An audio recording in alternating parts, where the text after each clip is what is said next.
Welcome to the very first episode of Directing Dread. My name is Justin Harding, and with me is my co-host, Jacob Fair.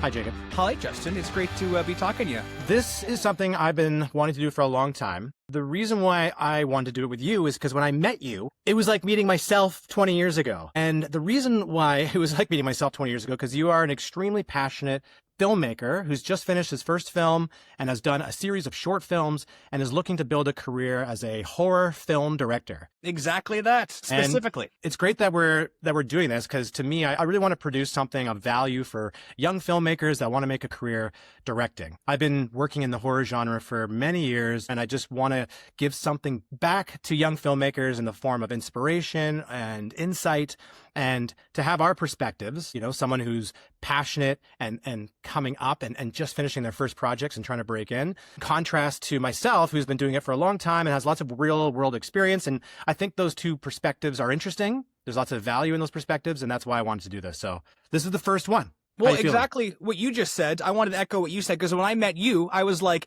that's who I want to be in 20 years. So it was a very nice kind of balance, because you were doing exactly what I am doing and want to be doing in 20 years, except you do it while making a living, which is very important. I think your experience kind of shows that you can really build a career and a lifestyle doing what you love. And when I found out that you were not just a filmmaker, which is niche enough in a small town where we both reside, the fact that you are a horror filmmaker, that's a niche of a niche. So I felt like that really pulled us closely together. And this podcast, I think, is a great kind of gateway to actually show people what we've done and how they can do it too in a more practical way. Yeah, and to be really honest and sort of pragmatic about it. To try to make horror films and to try to make a living in the horror genre, I think you actually have to be a crazy person. you might be as crazy as I am. I mean, you can only really pull this off if you love it, and there's really nothing else that you're willing to do with your life. You can't fake it. You're absolutely right. It's not something you can fake or even feign a chuckle for, because it's like you're dedicating so much of your time and your effort and your like everything into something. You better like it or you will go insane. You know, for me, inspiration has been the most important thing in terms of never giving up on trying to make films. I've always subscribed to magazines like Fangoria or Rue Morgue and Creative Screenwriter and American Cinematographer, and I read books and I watch interviews and I listen to every horror podcast that there is. I consume it all because I need the inspiration. You know, I just wanted to make something that puts that back out. And usually when I'm on a film set, you know, we're under strict contracts where we're not allowed to post pictures, we're not allowed to make videos, we're not allowed to talk about it. You know, because you and I both worked on Thanksgiving. Yeah. You know, the horror film. You're not Eli allowed Roth. to. Yeah. Eli Roth's Thanksgiving. Jake and I were both directors on it. You were in the AD department. I was the AD department. I didn't have the experience you did. I don't want to compare your role with mine, but I did get to walk by Eli Roth, and I did say I loved Hostel, and he did look my way. So that is a true story. I don't know if I'll remember it, but yeah. Yeah, I mean, and you know, on those types of films, you're not allowed to take photos on set. You're not allowed to talk about it on social media. And then that's the case for almost everything I've worked on, because it's, you know, it's within the legacy media sort of world, whether it's a TV network, a studio.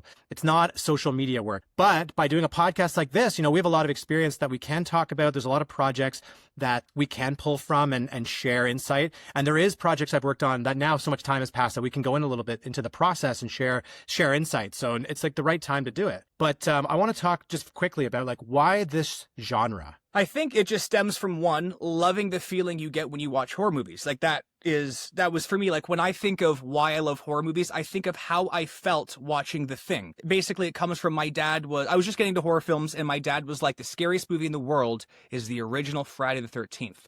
And I watched it and I liked it, but I was like, I don't find it very scary. So right after watching that, I had watched John Carpenter's The Thing.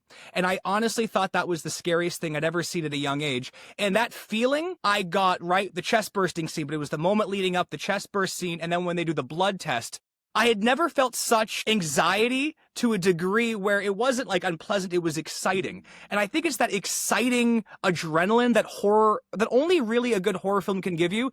That is something that I almost chase like a junkie in a way, to sound a little crude, but that's one of my first memories of being very excited and drawn to, I want to emulate this feeling, not just for myself, but for others. And I think that's where it comes from for me. Saying like a junkie is not far from the truth for me, because I do feel that filmmaking is like a drug. You do get high off of it when you're directing a movie. Mm-hmm. You get high off of the experience of watching your movie with an audience who are reacting to your story and to your choices. But also you can crash and burn. Every time I finish a movie, there's a post-mortem moment where you just feel like you've put out so much energy, and there could be difficult moments. There's a constant hustle to try to find the next job. It does feel like an addiction. It does feel like an addiction. It's not just one. You can't have one. It's two or three. But let me just ask, to circle back for a moment, why horror for you? Why make horror movies for you? I'm so curious. Someone that's been doing it a lot longer than me, I feel like there's got to be something in your life that's like you're inciting incidents towards wanting to make horror films. Well, I grew up in a very horror-centric house in terms of cinema. My mother watched all horror films. I remember seeing Nightmare on Elm Street and Aliens. Those are the two that really jumped out at me at a very young age. And I must have been just like 9 or 10, maybe 8. I grew up as a person that was always involved in the arts, and I went to an art school and was always painting and sculpting and doing creative works. And filmmaking is something that I stumbled into, and I loved making films on VHS cameras and that sort of thing growing up, which led to, some opportunities to direct television. I directed many television shows professionally out of film school that were not in the horror genre, because I don't love the idea of being a starving artist. I like the idea of finding something that you can monetize, that you can make and something that's sort of dream adjacent, so at least if I'm not going to be making the types of films I want, if I'm still a director on a TV show, at least it's adjacent to what I'm trying to achieve. And I got into directing TV shows very early. I always made horror films on the side. So it was always like something to keep my soul alive. Because sometimes if you're working in television, like I directed TV shows that were wedding shows and business shows and dating shows and cooking shows. Come dine with me, Canada. When I was on your IMDb, because I was just like, I gotta see all these shows. I was like, I used to watch this all the time in college. I loved that show so much. And Campus PD, by the way, I have to just throw out there. I loved Campus PD. Not horror related, but good television directing there. I directed shows in so many subjects as a career and was able to build a little bit of a production studio and build a network of production, friends. But I always did it with the goal of making horror films. And I always made little short horror films on the side to keep that sort of spark alive. And so I guess why this genre? To me, it's the most creative genre. It requires filmmaking elements that I love, like prosthetic makeup. I'm just a fan of the art, the sculpt, and the craft that goes into prosthetic makeup design.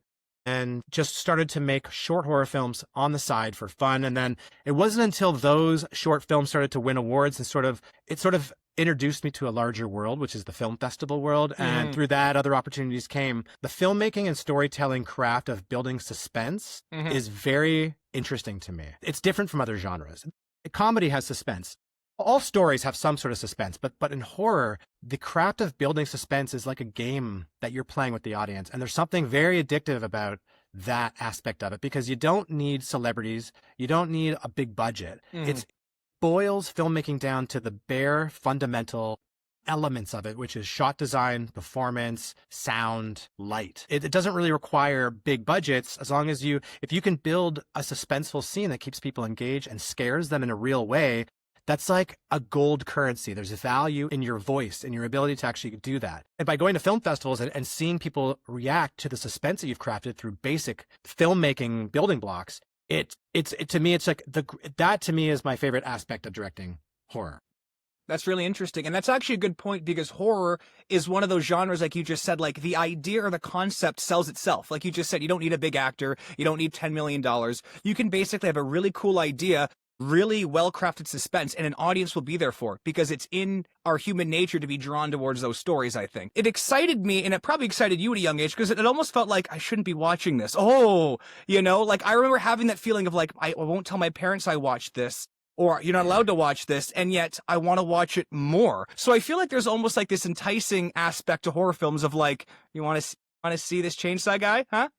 And it's just such an interesting thing, because it's like, it's horribly violent, and yet there's something beautiful and so interesting in there that you can't take away. I think horror is one of the few genres, similar to comedy though, because it is setup and payoff really at the end of the day, but it's one of those genres where suspense and the monster and the idea of itself can simply draw an audience and sell itself, which is so interesting. There's something about that feeling of being in dangerous hands, where the director has you trapped, especially at a theater. This is why I try to see every horror film in a theater, because that feeling of being trapped by someone who's dangerous is thrilling to me. Because I do get scared, and I'm not immune to it. I actually do get scared, and I love the feeling of it.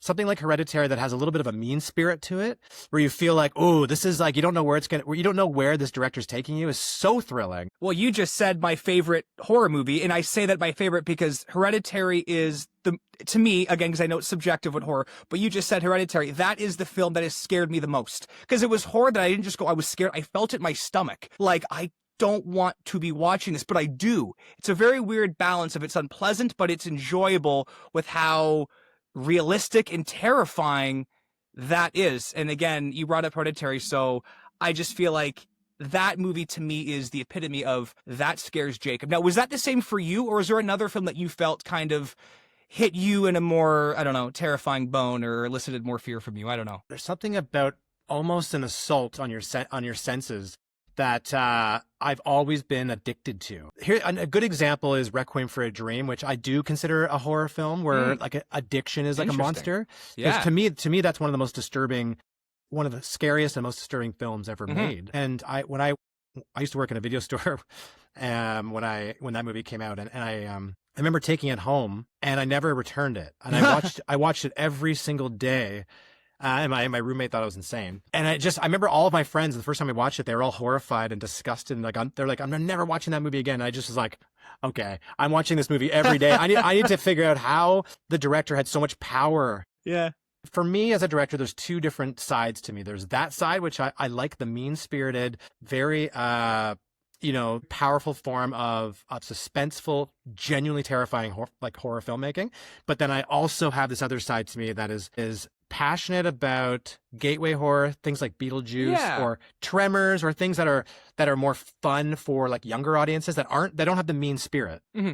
You know what? I think your films actually are a great example of that, because I had the chance to rewatch a few of your short films, and they always have really good suspense. They always have a genuine atmosphere and dark tone, but you find a way to always have humor. If it's just a line or a shot or a reaction, you always find the humor in that. I found there was actually a few funny moments in Latched. It was like this really nice balance of like darkly comedic, yet still not ruining the tone. And I don't want to spoil the ending for anyone who might not have seen it, but definitely check out Latched. It's on Alta right now on YouTube. Fantastic. I think that's my personal favorite of your short films. But what you just said, I honestly think is a perfect reflection of your films. I wouldn't maybe say your films are pure gateway horror if we're going to lean that way, but I do see an area where you still give the meat and the potatoes to the horror audience while still allowing newcomers to be embraced with at least something that's not completely depressing. You know what I mean? Yeah, like Carved is very much a Halloween romp. It's not meant to be a dark, terrifying movie. It's like a Goosebumps episode, but with Sam Raimi level sort of gore. Yeah. And I wanted to make something that's, for like younger audiences. Like when my son, when he turns like 12, and he's 10 now, when he turns like 12, 13, I want him to be able to like watch something with his friends. It's not just pure evil. I think my resting sensibility is it's quite a bit darker, but I like both, The difference is that if you make something that's genuinely scary, it's going to reach audiences around the world, and it's going to perform better. Comedy horror is very difficult to pull off. Yes. And it's very challenging in the box office. There isn't a lot of examples, especially recently. There's almost no examples of recent comedy horrors that have really performed. Those are the two spectrums of the genre that I actually like to make as a filmmaker. Mm-hmm. No, 100%. You know what's funny is comedy horror I love watching it. My personal favorite comedy horror film is Army of Darkness. While I love Evil Dead 1 and 2, Army of Darkness, I saw at an age where I really didn't understand what it was. I didn't understand if it was trying to be scary or not, but I saw it and I was laughing out loud and I was just enthralled. I guess my creative inclinations, and I don't know if you've seen Lure yet, because Lure is not very funny. I got to be honest. Lure is pretty much dark circumstances that get worse and worse and worse. And I always thought perhaps I could kind of bridge that with some more humor. But I think right now I'm in my my serious phase. I want my characters to be really put through hell. I don't want them to have a moment to smile. I want them to realize horrible things are going to happen, or not, and then it does. But I find that's maybe where you and I are maybe a little different in our creative inclinations, is that you're able to really combine a lot of good comedic elements within your horror, like you just said with Carved, which is a great example. Our audience are people that want to make movies. And so, this first episode, we're talking about filmmaking with what you've got. So, that Robert Rodriguez sort of school of available materials, making movies with available resources. That's the theme of this episode. And I think you and we have a lot we both have experience in our own ways, kicking off our first films using our existing resources. And I think that's a great point, because that's what, to me, everyone starts that way. Everyone starts with, what do I have? What can I do? What do I want to make? So here's the first valuable tidbit that I would like to share from experience that young filmmakers can extract value from. Sometimes being overly ambitious with your first horror film, short or feature, is a problem.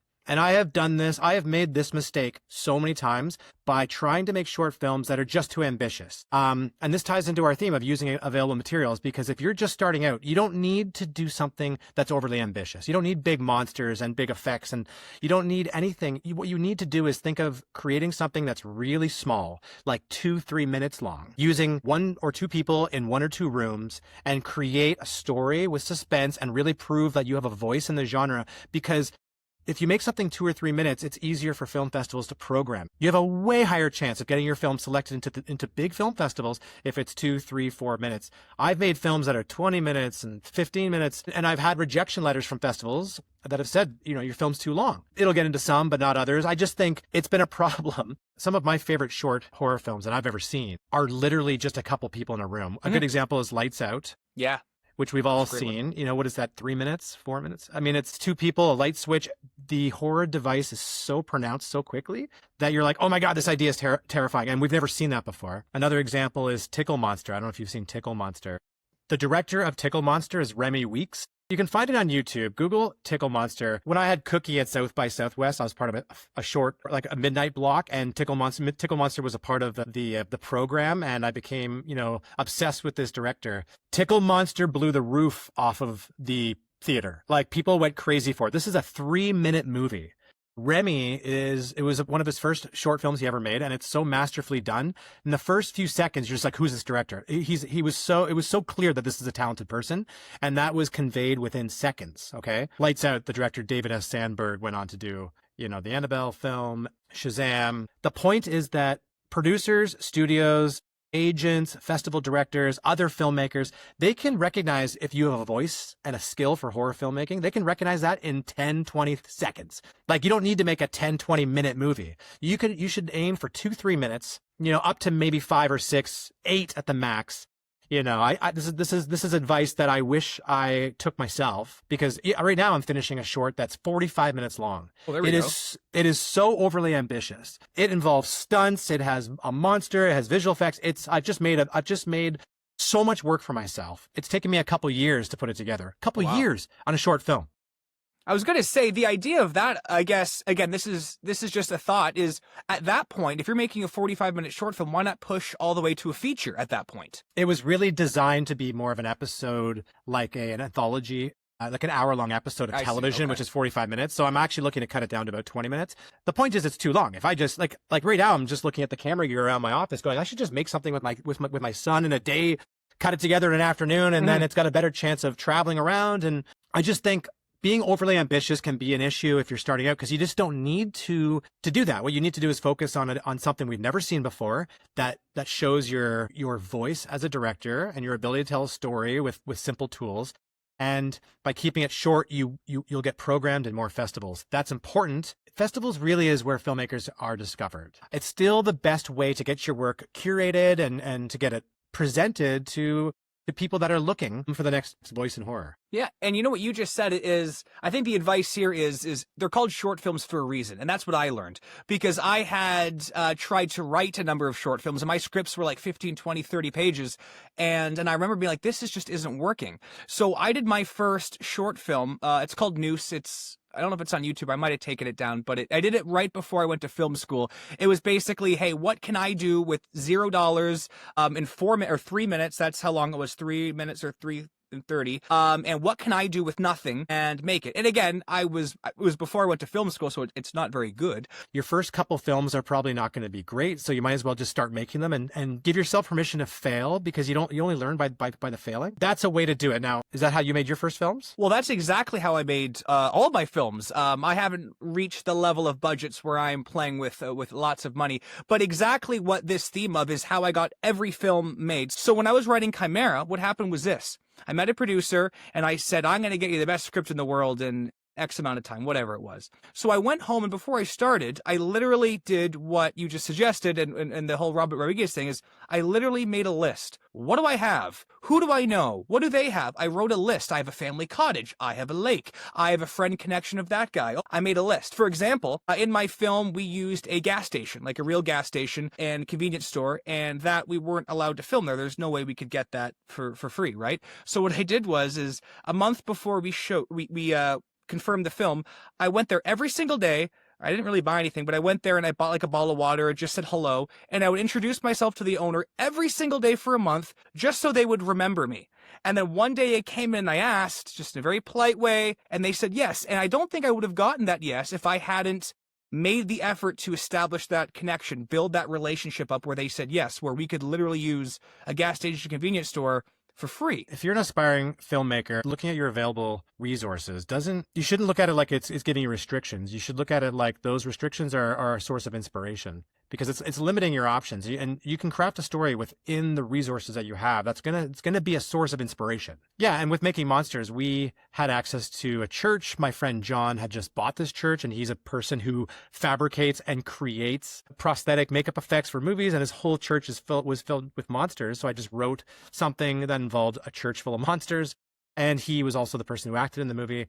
My wife is in the movie. It's like, my friend John, his church, my wife, these are just available to me. And we didn't really have to spend much money on the film because of the resources. We were able to spend money on the orchestra to do the music and hiring, who we needed to pull this off in the camera department. You needed crew. That's a great point, though, because it's like the more resourceful you are in pre-production logistical stuff, like finding locations, making sure you have all the big stuff, that's more resources you have to put towards, like you just said, food or getting a really good actor, right? And you can be really almost like a manager in that way of just like, how do I allocate these resources in a way that benefit me the best, which is your story.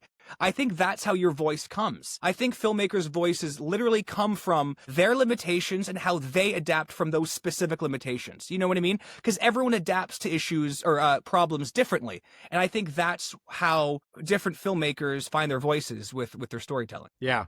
Have you seen the Mark Duplass keynote on the Cavalry Isn't Coming at Yes. South by Southwest? Yes, I have. I think I had just watched that, and it was this idea of like, be the cavalry, like just be the cavalry, like the only way to really do that is to just do it. Directors just do it. You can write a script and sit around and try to get money and try to get people. It could take years. It took me 6 years to get Carved made. But if you just, I think I had just watched that keynote and I was really inspired by Steven Soderbergh and the idea of just doing it with what you have. And yeah, we were able to make a film that way. It's exactly the film I wanted. There was no studio involved, no notes, and we were able to sell it to Prime and Tubi, and we won some awards at festivals. And I just think it's a good way to start. If you look at examples that have broken through in the business and in show business, if you look at the box office, you can look at films like Paranormal Activity. The director made that film in his own home. You can look at films like Blair Witch, where they just the actors actually shot their own footage. Or even Creep, speaking of Mark Duplass. Creep literally made for under $500, two guys, a camcorder. That's one of my favorite films of all time, and they made that movie with nothing. They literally improvised scenes. They redid the scenes several times. That movie, I think, is the epitome of we have nothing and we made something really great. That movie is very suspenseful and so well done and so well crafted. And the fact that the budget is literally under $1,000, I think it should be written on the wall of, you do not need money. Go get a camcorder, go get a friend, and start recording them. And I think that movie in particular, well, it was a main inspiration for my first feature, Chimera. I watched Creep, I think 4 or 5 times before making Chimera, just because I loved the simplicity of it, and yet it was still eliciting such fear. So even the second Creep, actually, both of them are just testaments to to just storytelling at the most basic essentials and yet deriving this sense of fear in such a great way. I'm sorry, I'm a big proponent on Creep, just speaking of Mark Duplass's keynote speech there. Well, Mark Duplass is one of the most inspiring indie film directors ever. He really is. Making Monsters, there's a lot of comments, that we ripped off Creep, that it's like, oh, this is Creep. This movie wants to be Creep so bad. I actually hadn't seen Creep until afterwards. That character, John, who's in that movie, he is my sort of like filmmaking brother. And we will have him as a featured guest on this podcast because he is the one that brought that character to life. But Mark Duplass is one of the most inspiring directors that all aspiring directors should go and like watch that keynote that he did at South by Southwest and watch those movies and see how, he's still operating that way under the mentality of the cavalry isn't coming. Even the series, he shot that all independently and then sold it afterwards. It wasn't I actually commissioned. haven't seen the series. Have you seen the series yet? Yeah, it's great. And yeah, I need to check that out. They shot it without a deal and then sold the entire thing. He's always sort of on the cutting edge of just getting something made. He's a great resource and a great source of inspiration for aspiring directors. The other thing, when talking about using available materials, we have to talk about the undertone right now because the undertone just came out on Friday. So this is, what day is it today? Today's Tuesday. So the movie came out Friday. They made the undertone for $500,000 and it's grossed about $10 million so far. And it's only been out for one weekend. That movie, if you look at that movie, that director, Ian, he did what Tarantino was going to do with Reservoir Dogs. He had the script and he had the house. That's his home. He grew up in that home and he was going to make that movie with whatever budget he had until the producers around him got a hold of the script and the concept and said, no, we're going to find some budget because this actually could be really great. But his mentality was on making the movie. The same way Tarantino had the same mentality with Reservoir Dogs. He was making it with the very limited budget he had. He did not care. No one can stop you if you keep your resources in check, right? Mm-hmm. And The Undertone is a great recent example because that movie does a few things that young filmmakers need to take away. One, we've never seen a movie about a haunted podcast. We've never seen it. It's an original idea. And if you're making a movie, even a short film, you have to have something in that movie that nobody's ever seen before. That's a really important thing that a lot of people don't really realize. What is the one thing we've never seen before? Two, there's about 6 or 7 moments in this film that give you full body chills, like full involuntary goosebumps, and goosebumps don't lie. He started off with available materials and it grew to be a bigger production because of the quality of it. But it was the mentality of I'm doing it no matter what. And then when you start making a project and you have that mentality, other people will start to jump in and the project can blossom into a bigger project. That happened with me on Making Monsters. With this film, his small budget blossomed into $400,000 or $500,000, which is still extremely small. Mm-hmm. The second thing they did right is it went to a film festival. He didn't just post this online or... Yeah.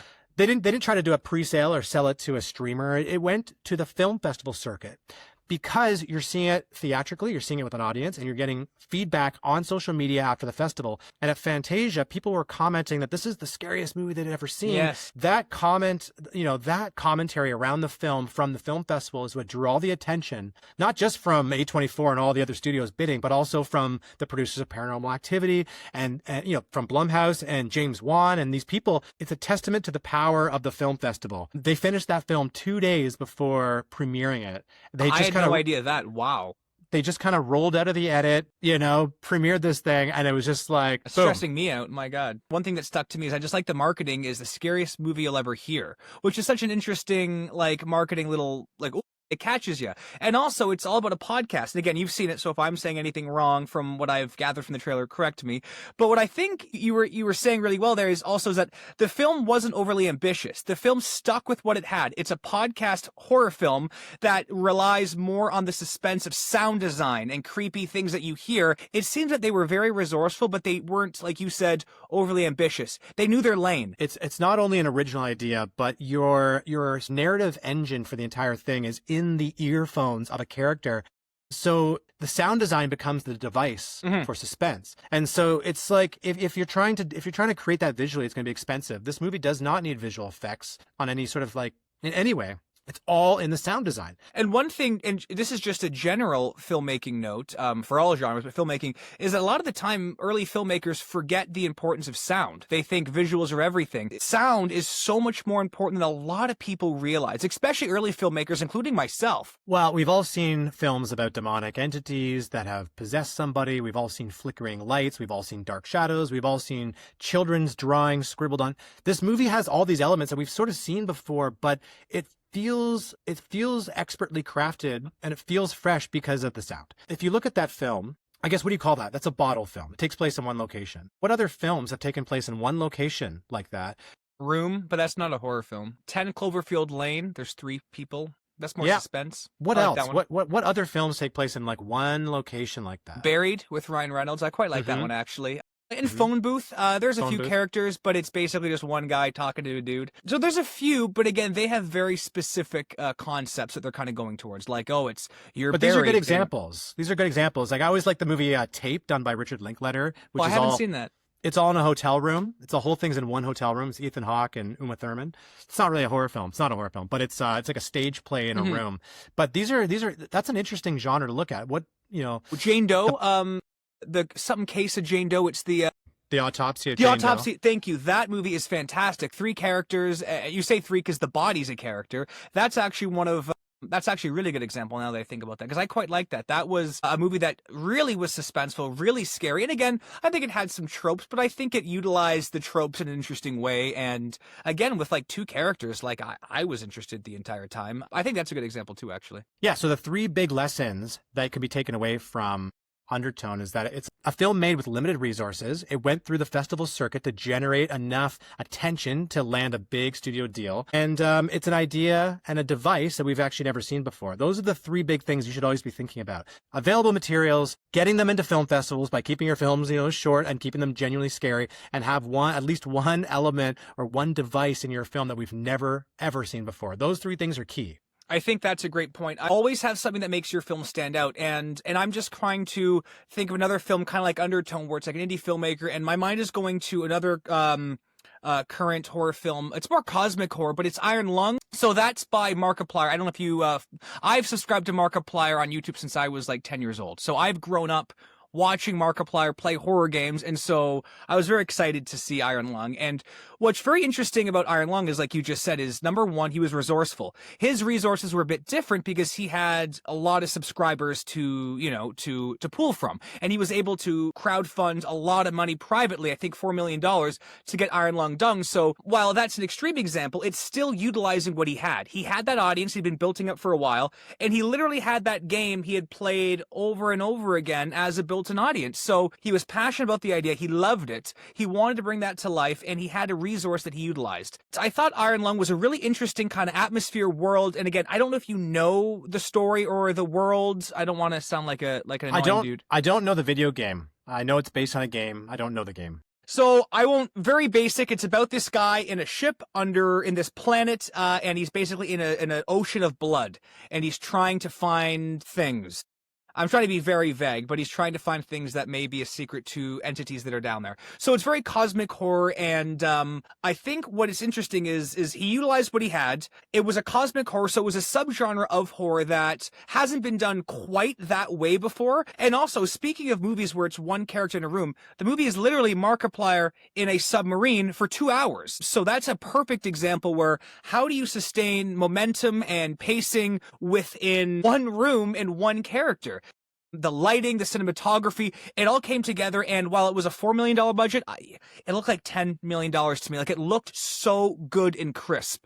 Everything just seemed very planned, and the lighting felt grimy. You felt like you were really in that sub. So I think it was the atmosphere, the dark tone, but also the mystery. He wanted to tell this story this way. And I think because of his fan base and because of the game's already like interesting cosmic mystery, I think it derives a lot of that attention throughout the whole movie. What's interesting about that film is that it's outside of the system. So it's outside of the Hollywood industry. That's an interesting lesson for young filmmakers because his approach is completely unorthodox. You're talking about someone who's disrupting the business of filmmaking in a way that's interesting. Now he's built up millions of followers, and that's an interesting lesson for people too. kind of two ways to go about making a film. You can go that direction on social media, build up an audience and try to leverage social media and a fan base to then sort of, like make movies for that fan base. That's very unorthodox to the traditional Hollywood system, which is trying to break through like undertone kind of way. Two very, very, very different approaches to getting a movie out in theaters and building success, because both of those movies are huge financial successes for those directors. Well, I was just going to say, Iron Lung, I believe, is at $50 million at the worldwide box office right now, which is incredible for almost any scale of movie. It really was one of those things where he didn't wait for anyone. He didn't wait for a yes or no. He found the audience through his own YouTube channel. He found the money, and he also reached out to the developer of the game and spoke and created a story with them, with the entire mission of telling a very authentic to what the story is. So I think it was him getting permission from the game developers as well that showed he wants to do it right, and then following that up with a script that they all liked, and then getting that money, self-financing it, producing it, and then going to the theaters himself. He didn't wait for nobody. He went and did it. And I think that's a lesson for a lot of filmmakers too, where it's like, no one's going to give you the keys to the car. No one's going to give you the keys to the castle. You're really going to have to go down, knock the door, and work your ass off, because you can only do it if you've already done it. That's what I found. And so you're going to have to start at some point. It better be right now. And he really made a great leap from being a YouTuber to a filmmaker, which I thought was interesting. He has the privilege of having an audience. Yes. And it's a privilege he's earned by building that over years and years and years of producing content on YouTube and building a loyal following.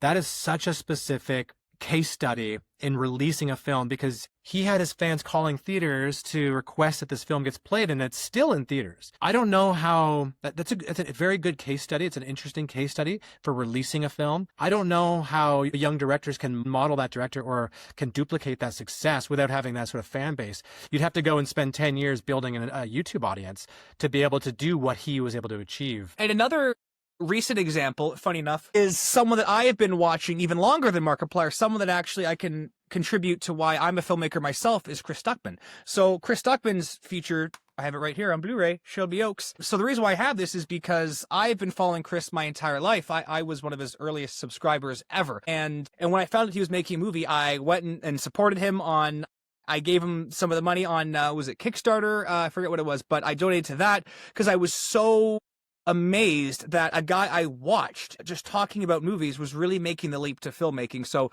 I find his story actually quite inspirational as well. His is a bit different. Now, he still had a giant subscriber fan base to pull from, of course, but I think he was around 1 million subscribers, so it was a little bit less than but he was able to raise, I believe, 1.4 million when he was only looking for $250,000, which was at the time, I believe, Kickstarters or GoFundMe's website he used, I forget at this very moment. But at the time, it was the most successful crowdfunding campaign for a horror film at the time. And I think that just shows when you have an audience and you have something that people want to see. And again, these are all horror. These are first-time filmmakers all making horror films. I go, why? Because horror derives of such a passionate fan base no matter where you go. Horror sells. That sells, and we're seeing examples of that through YouTubers, through other filmmakers, and it's kind of showing, I think, Hollywood and other big producers that, hey, people want horror, and they don't necessarily just want our horror. They want horror. They want originality. They want things they haven't seen before. They want Iron Lung. They want Shelby Oaks. They want Undertone. And frankly, those are films that maybe Hollywood and certain aspects of Hollywood don't want to take the chance to make, and these films are proving that it's a viable way of making movies and monetizing it and building an audience. I think Terrifier is a good example of that as well, where you have a director who is a makeup effects artist who's able to make his own effects. And that first film that they did was like a $35,000 budget or something.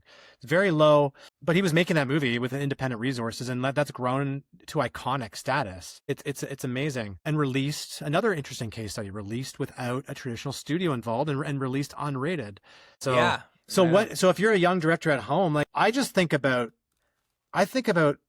people I can relate to, or I think about young filmmakers that I could relate to, where maybe they don't want to put their face on a YouTube channel or be the face on their social media. So a lot of filmmakers, the filmmakers that I grew up admiring and the filmmakers who I love the most, would never go on YouTube. People like Stanley Kubrick or David Fincher, they would just never do it. It's not the thing. There's a certain type of director where it's all about the craft. They don't even want to talk about the themes of their movie. Yeah. They don't even like to do interviews. Spike Jonze, another director I love, who would just never even give a straight interview. The film speaks for themselves. There's that sort of approach as a director, but then there's also these other directors coming up through social media that are able to leverage it in a certain way. Which is really cool. I think there's lots of lessons to learn there. I think it's the festival. That's where you get like the festival strategy versus the social media strategy. If you don't want to put your face on social media and you don't want to make YouTube content, you don't want to be like an influencer, you just want to be a horror or a filmmaker, like a real director, film festivals are your best friend. That should be the strategy. Mm-hmm.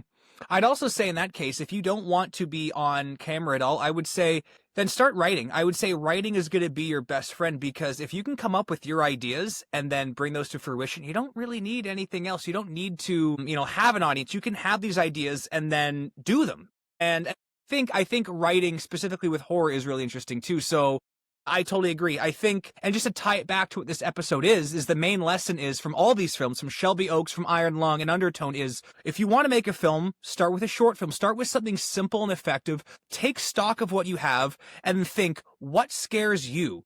What do you want to say? And try to tell like a 3 to 5 minute story, whatever it is, and just start there and then build. Yeah. And over the course of this podcast, we'll get into the nitty gritty of like how to approach various elements of filmmaking. We'll go into like how it's done. We have tons of stories from the trenches of filmmaking. We have tons of experience in the business of pitching films, selling films, packaging, putting them together. But I think with this first episode, the big takeaway for any aspiring director listening is that directors direct. They don't talk about it. Mm-hmm. They just do it. And the only difference between a director and an aspiring director is someone who actually just does it. And the only way to really start doing it is using what you have. And that's the theme. That's the point that should be taken away. Like Jacob, I don't look at you and think you're an aspiring director. I think you're a director, because you've made films. Hopefully there's people listening to this that are aspiring, mm-hmm. that want to just do it. Yeah. And you're living in an amazing time where YouTube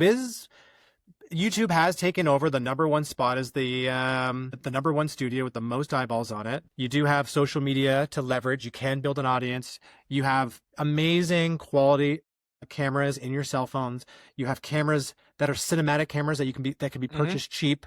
The resources now are pretty interesting, and the horror genre is a viable genre. If you look at the Oscars that just happened a couple nights ago, horror films won 8 Oscars. I'm so excited about this because I've been waiting my entire life for an Oscars like this. I remember watching the Oscars in 2019 and they didn't even nominate Toni Collette for Hereditary. And I felt personally attacked, but I felt like they were trying to upset me. I was like, how could you not recognize this performance? Or even movies like The Babadook. I forget the wonderful actress in The Babadook, the mother. But these are performances that to me are some of the greatest performances in film history, regardless of genre. And for so long, I felt that these films that connected with me, and I guess no one else from that level, were just being looked over. And then movies like The Witch, and I was like, I guess horror is just not for that. And the last few years, that's been changing, and it's been literally inspiring me to watch these films like Frankenstein, that I thought was a perfect adaptation of the novel and other screen adaptations. But to me, Guillermo del Toro did a perfect job. To me, it was one of my favorite movies I'd seen the last few years. And then not to mention Weapons winning for supporting actress. I stood out of my chair. I could not believe that they finally recognized a performance like that. I was so happy because I loved Weapons and I loved Gladys's performance. I was so happy. And then that's not even including the big winner as well, Sinners, which is just an incredibly, like, a vampire film set in history, and just those 3 films really made that Oscar stand out to me, particularly proud as a horror filmmaker. So I'm sure you feel the same way. Dude, a witch and a vampire won the Best Acting awards. Okay, you have 8 Academy Awards going to the horror genre. You have the opening sketch be, Weapons is the centerpiece of that opening with Conan O'Brien running through as Aunt Gladys. When you have Amy Madigan winning Best Supporting Actress for a horror film, you're broadcasting a message to all the actors out there that horror is a viable genre. It was a huge night for horror. I couldn't believe they opened with a Weapons sketch. it just was like, I couldn't either. That was, maybe I'm biased, that was the best Oscars I think I've seen in the last 5-6 years because of the horror vibes there. No, you just said it. I know Get Out won, and that was amazing. There's been a few examples. You have But they're exceptions to the rule usually. They're not the rule. They're exceptions. you have Silence of the Lambs. You have The Sixth Sense. The Exorcist. Get Out. These movies were awarded, but they're spread out, and traditionally horror is ignored. It's not really in the last few years. You're right with The Shape of Water, and then I think most recently last year with The Substance. The Substance, Yes. I think, really was kind of like the breakthrough because that was nominated for Best Picture, and that movie is that was probably my favorite horror film from last year. It's just validation of our genre. A lot of horror filmmakers are now seeing, wow, horror is never going away. And I can look past the history of cinema. Horror has never gone away. And I think that's why maybe I'm so passionate about it, and why you are too, is because we realize this is one of the genres that is like embedded in, I think, in people. And it's never going to go away. And just having the Oscars finally validated, I think, shows that the next few years of horror filmmaking is going to be amazing, especially in combination with all these independent success stories like Shelby Oaks, like Iron Lung, like Undertone. And I think the future is very bright for horror filmmakers. So for anyone watching this, just start. And you'll figure it out along the way, and your first one won't be great, but your second one will be better. Your third one will be even better. And by the time you get to your fourth, God, the fifth one will be better. Just make sure it's scary. Yeah. Or funny and scary, or really gory. You know what I mean? The advice I would give is to go for scary. Funny is hard. If you make something that's scary, it's got more currency in the industry because it's universal. You can scare people in different languages, across borders. Comedy, you can't do that because it's too subjective. Scares are objective. And then it's just a different sort of thing. It'll just travel further and it'll open up more doors if it's genuinely scary. No, fair enough. And I know that from experience. No, I think I was coming at it from more of like, because for example, you're a great example of you can balance the scares and comedy. I guess that's what I was coming at it more like, but I totally agree. If you're going to make a horror film, no, make it scary. Well, Make it scary. I don't always practice what I preach. I don't know. I'm talking, I don't practice what I preach because I'll make something silly, but I know the risk that's involved, I think sometimes for me when I watch horror films, sometimes scares get me more when the film uses moments of levity. And I think that's what I'm trying to get at is like, yes, go for scary, but if you can utilize moments of levity to establish a distraction or something like that, there are ways to make, again, not an outright comedy, because you're right, horror, scary is the focus, but you can use levity in a creative way, and I think that's what I think you do really well, which again, it might be more risky, but I think there is a fine balance. So I guess maybe do comedy later on when you're really good, once you've established the horror foundations and you're making scary shit, but again, that's just my opinion, of course. Well, what's a great example of a comedy horror that really works, that broke through, besides Shaun of the Dead, which is the ultimate comedy Evil horror? Dead 1 and 2, Army of Darkness. You could Yeah, say... but those are from the 80s. Oh, you mean like right now? Yeah, I mean, in the last 20 years. I like a lot of 80s movies, man. I'm looking at my Dead Alive poster right Well, now. I do too. And I'm like, I just want to say Dead Alive or Reanimator. No, I do too. Peter Jackson, Sam Raimi are my heroes. I love it. But it's a good point, though. If I can't think of any current comedy horrors, maybe that's the point, is that, like, it is tough to do. Cooties, I know Cooties was one from 2014, yeah, but it wasn't a breakthrough. A lot of people don't know it. A lot of people don't know of Cooties. It's very niche. They don't break through. It's not like Undertone where it's going to go to like 2,000 theaters and it's going to get this marketing push and everyone's going to be talking about it, because if you can scare people, it's just a different, there's more value in it, I think, for distributors. As someone who makes comedy horror, I'm just saying, like, objectively speaking, I think there's more value in genuine scares than comedy. And I went to the American film market this year and talked to a lot of like distributors, talked to a lot of people, a lot of sales agents, and everyone said the same thing. No comedy horror. If you listen to Jason Blum, he went on the Town podcast and talked about this. They said they've never lost money with a movie that was straight horror, but they have a sequence of films that lost money when they try to be funny, like the new Megan film. So I think when I think about that, because I just kind of had an epiphany for a second where I'm like, I just remembered a bunch of comedy horror films, but they're all immensely low budget and maybe not the highest quality of film through and through. And again, not to get specific, but I think the reason why that might be the thing is because it's really easy to do. And a lot of people think, hey, I don't have to be scary. I can almost just be a parody of ourself, and then that will be fine. But I can now recall a number of, say, lower budget films that are striving to be comedy but aren't quite scary or funny enough to balance that, because doing comedy is really hard. And making things scary is really hard too. So I think it's almost like that when you release hundreds of films of that same kind of genre, it's just like you want higher quality, I think, to a certain degree. But Well, listen, the fan base, the horror fan base, they want scary movies. For just generally speaking, they want comedy scary too. I mean, I want comedy in my horror films, but like it's very, very challenging to land the tone. If you look at a film like Get Out, there's lots of comedy in that, but it's a good example of the right way to do it, which Yeah, is that's actually 80% horror, 20% comedy.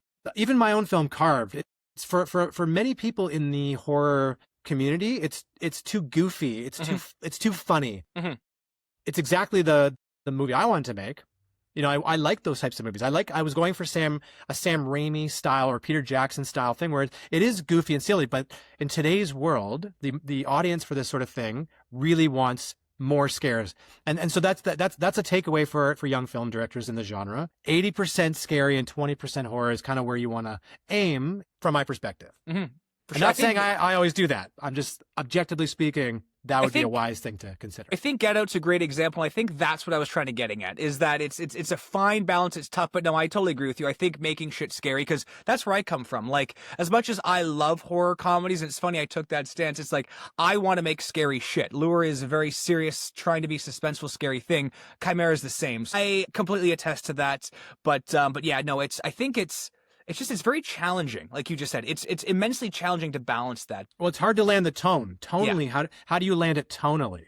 Because then it can slip into goofiness, which sometimes you want if you're going for that tone, but it's like it's going to divide people. And you won't take it, some audience members might not take it seriously when you want to really get serious. And they're like, is it still funny? And they're unsure of how to feel almost. Because I felt that in certain movies before. I'm like, I don't know what they want me to feel. Is this funny or is it I don't know. You either have to go all the way goofy or not at all. It's like it's hard to land the tone. I'm working on a comedy, another comedy horror right now. The script's amazing. I laughed out loud, but I'm really going through it, working with the producers and the writers to make sure that it's more grounded, because the concept's inherently funny. And so it doesn't have to be goofy. We don't have to try to make it funny because it's inherently funny. And so I'm really trying to ground it more, because how do you land the proper tone with comedy horror is the big question. There's magic in it. There isn't a science to it. There's magic in it. And that magic comes through casting. It comes through the editing, the choice of music, the shot design, but it's probably 90% casting and the actors you choose to put in there, which is really the director's job. Your choices in casting is going to determine your tone in so many ways. So tonally, it's very challenging to navigate. And there's not that many recent examples of it being done properly. Not really. Zombievers. But if we're talking about movies that break through, no, you're right. I'm just poking you. Like, right. I should say, like, I'm looking at this podcast, and I'm always gonna talk from the frame of theatrical releases, right? Theatrical movies that reach an audience. We can make funny comedies that go on streaming platforms, that sort of thing, which I've done, and I'm doing more of. But like, if you're talking about theatrical movies, like The Undertone, or films that break through, like Iron Lung or something like that, where you want to aim for theatrical release, because it's gonna be better. It's gonna be better for your career. You can actually make money. One just came to mind, funny enough. I don't know if you've seen this, but the 2010 remake Piranha 3D, that was an actual, again, I think that was theatrical. The first one was anyway. Yeah. I think it did 3D. Pretty well. Yeah. And, well, that's funny because, anyway, but I think it did pretty well. It's funny, I have the steelbook of that movie somewhere. Alexander Aja was the director. That movie is, that's a good example, but when was that made? 2009 or 2010, I believe. Woo. And then Piranha 3 over a decade and a half ago. Yeah, and then Piranha 3 Double D was for a few years later, and was it in theaters? It had double the D's, so I would assume so. I mean, I remember those movies coming out and being a kid being like, what is this? And then so listen, in theaters, the big breakouts in comedy horror is going to be like Scary Movie and those types of like legacy franchises. Which is coming back. Yeah, and it's people are going to go to those movies to get their comedy and their horror together. I just think it's very challenging, and theatrically there isn't that many examples of it. I have to see Anaconda to see how that. That's actually, I haven't seen Anaconda either. I guess that is the most recent big theatrical example would be Anaconda, right? Comedy horror. Yeah, and how did it perform at the box office? Let's take a look. I'm gonna guess it did okay. I'm gonna guess around $50 million, 60 million. I'm gonna guess box office worldwide. So so domestic, it's made almost 65 million worldwide, almost 135 million. Okay, so it did better than I thought. Okay. So the budget was 45 million, and they've made about 100, and they've made 100. Yeah, they've made almost 100 million dollars. Okay, so Anaconda is a good example of a recent theatrical release. I mean, you've got two of the biggest movie stars in it, and it's a legacy franchise. I think the premise of that looks amazing. I'm gonna go check it out. Okay, so there's a good example of a recent comedy horror that didn't flop. So maybe there's hope. Maybe there's hope for this subgenre that I love and that you love, that we can continue championing, because I just think like there's rare. That's one example. There isn't that many. There's more examples of genuinely scary movies performing better at the box office and performing better critically. So it's just keep that in mind if you're young and trying to make your first couple movies. It's going to go further if it's scarier, just statistically speaking. Having said that, I really want to make Carve 2 and make it even more ridiculous. And I was going to say, I thought Carved was awesome. So what do I know, man? I like it. I like it too, but I like it too, but it's it's a made for TV. Yeah, movie. No, fair enough. It's not a theatrical release. It's made for TV. We made that for a couple $1 million. It's exactly what I wanted. A Sam Raimi style, like ridiculous puppet forward killer pumpkin movie. To summarize, the key points I would want any young filmmaker to take away from this is that directors just direct. They don't talk about it. They start doing it. The best way to start doing it is to use available materials. Look around, make a list, what you have, take advice from Robert Rodriguez. We're just regurgitating, Lord Roberts' theory on how to do this, which is really how you and I have both made our first films. That's the takeaway. Look around you, make a list, put it together as your resources, and make a film within that. You're going to find inspiration in those restrictions. And keep it scary, and don't sleep on film festivals. Don't think YouTube is the way unless you are developing an audience of 30 million people.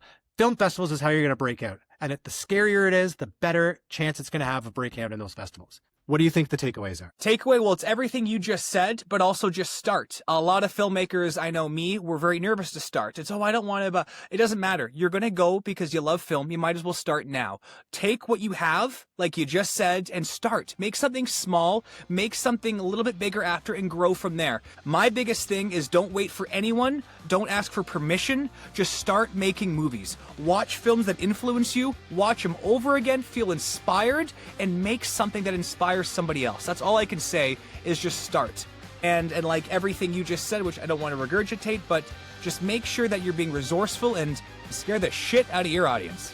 Thank you guys for listening to our first podcast. We are so excited to have you guys here. We can't wait for next week, and we will be talking to you very soon. Bye-bye.